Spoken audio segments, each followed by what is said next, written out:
Hello and welcome. I'm Suzanne, and this is Living Your Design, a mini-series on the basics of reading your human design chart. In this episode, we're talking about all those little numbers in your chart, your gates.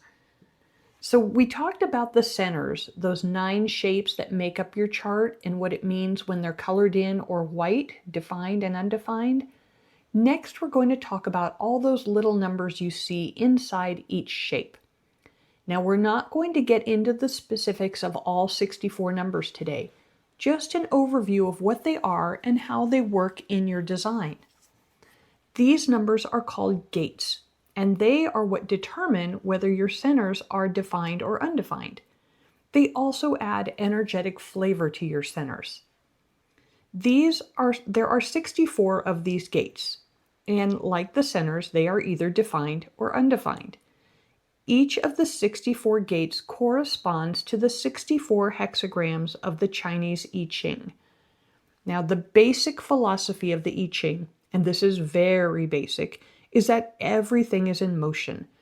Now, there's much, much more to the I Ching and the 64 hexagrams, but essentially, we are constantly moving energetically from one state of being to another.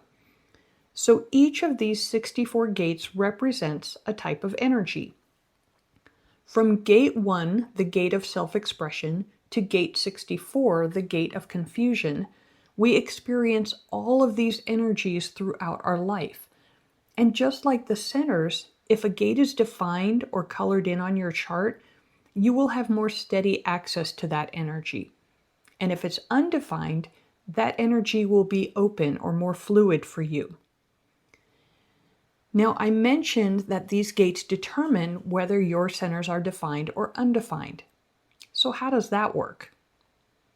Well, if you have 2 gates defined that connect 2 centers, for example, look at your chart.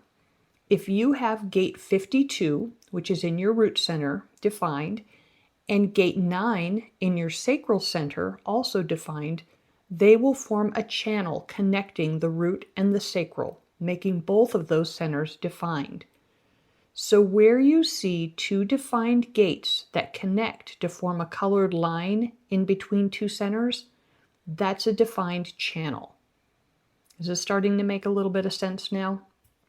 Now, I'll talk more about channels in another episode, but for now, just understand that 2 defined gates that connect form a channel and create 2 defined centers. So that's the mechanics of defined gates. Let's get back to the energy of those gates. As I mentioned, gates add energetic flavor to your design. Now, we talked a bit about the root center previously and how you might feel pressure differently if it's defined or undefined. So what if you have certain gates defined in your root center? This will refine the types of pressure you might feel or how you might experience that pressure to take action. Now remember, the root center is all about taking action. If you have a defined root, it means that you have at least one channel connecting your root center to another center, the spleen, the sacral, or the emotional solar plexus.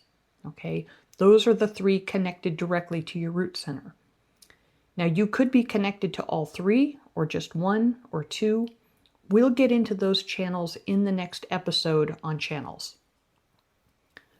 But what happens if you have an undefined root, but you have defined gates with no connecting channels? Those gates are called hanging gates since they don't connect to anything on the other side. Look at gate 38. It's the gate of the fighter, sometimes known as the visionary. It's reaching from the root to the spleen, and the spleen is about survival. So that gate defined is under pressure to figure out what's worth fighting for, using your energy to use your energy towards a new vision. Next, let's look at gate 41 on the opposite side of your root center.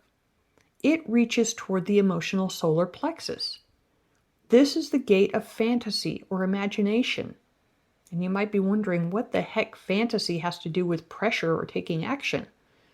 Well, this is about the pressure of using your imagination to create and inspire.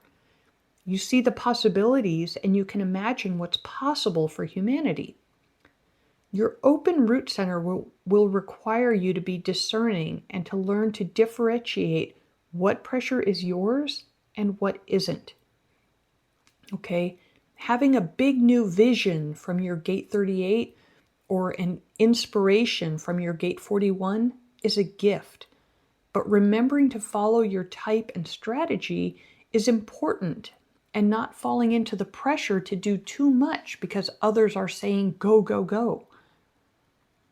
So are you starting to see how it's all tied together? You're not just one piece of your design. Your type, your profile, your authority, your defined and undefined parts all play together to create your blueprint, your guidebook.